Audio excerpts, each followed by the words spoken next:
Hello, it's 12 o'clock. I'm Sheila Fogarty on 5 Live. With time and money in short supply, a charity says councils in England are increasingly asking carers to make home visits to disabled and elderly people of just 15 minutes. The Association of Directors of Adult Social Services are hitting back, though. They're saying 15-minute care visits can work in certain circumstances. We can talk to David Pearson, who's from ADAS now. Hi, David. Hello. We'll talk as well to Catherine Gunnewicht, who's manager at Care Concern Homecare, a member of the UK Homecare Association, which says that 15 minutes are never fully justified or fully adequate. Catherine, hi. Hello. Tell me, David Pearson, first of all, when 15 minutes are adequate in your view?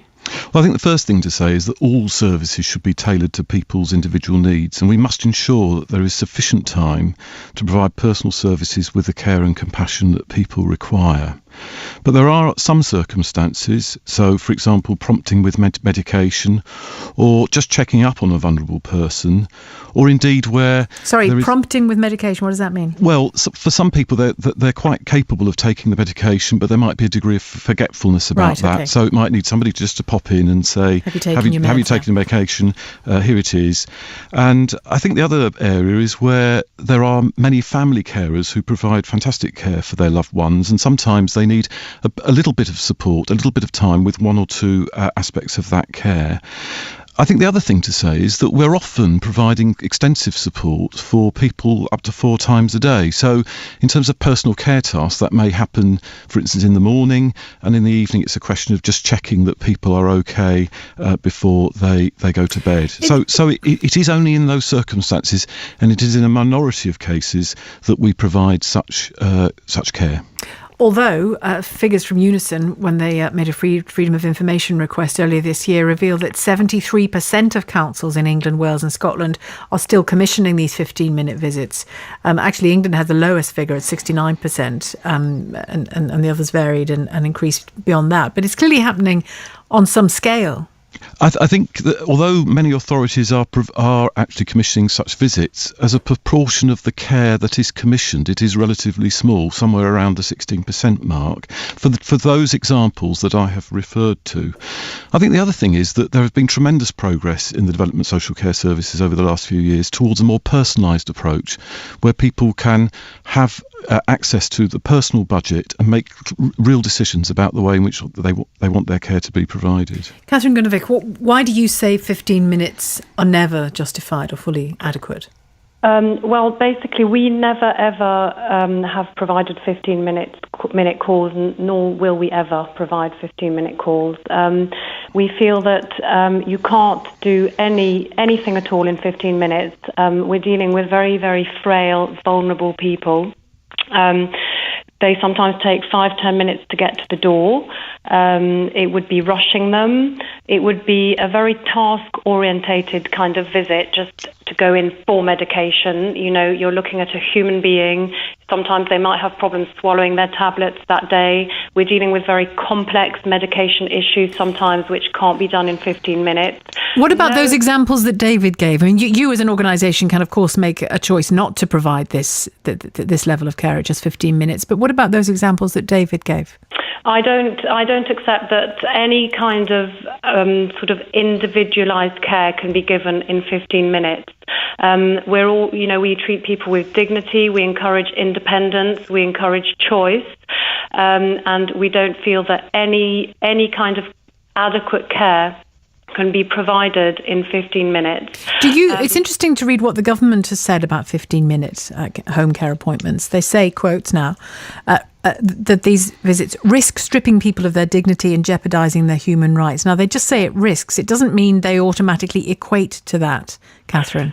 Well, that doesn't matter. If there's even a slight risk of it happening, then I just don't think it should happen at all.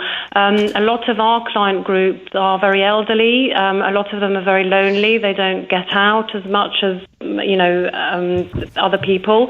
The carer they see might be the only person they're seeing for the whole day. They might just want to have a little chat. They might have something that's worrying them and they want to speak to the carer. And the carer's hardly got time to take her coat off and put her bag down in 15 minutes. And David Pearson, the example we had there from Susan, clearly bad practice. How do you tackle that?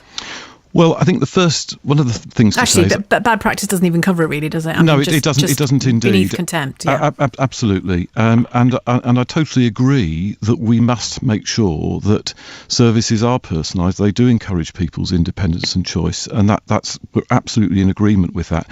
Of course, we do have to make sure, as a nation, that we are funding social care adequately, so that money is not a barrier to this. And but I asked you about what Susan had said earlier on. And with money in mind, are we seeing in this country more instances where people are feeling that they have to cut corners, even if they end up cutting corners in a way that is just appalling? Well, I think what I'd say is that we do make sure through our contracts with external providers, through making sure that we review the care that people are receiving, that social workers are, for example, reviewing the care that people receive, that we get advice from service users in terms of the care, the surveys that we do. You don't sound angry about what Susan described.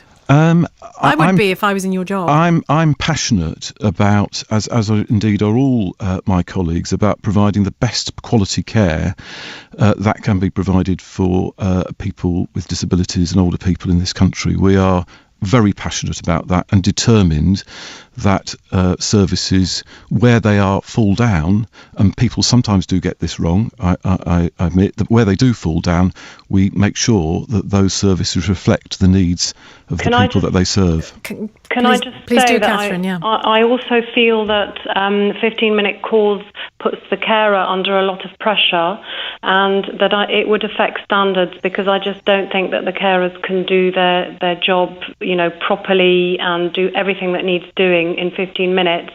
And like Susan, who was speaking earlier on, people will leave the profession because they're under too much pressure, and they're not feeling that they're able to provide adequate care in those kind of time frames. Mm.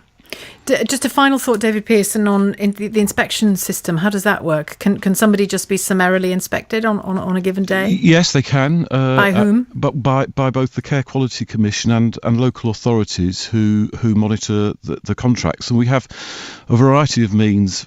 We have electronic materials which enable us to monitor just exactly how long people have taken in order to complete the task, so that we are sure that people are getting the services that they deserve. What, they're tagged?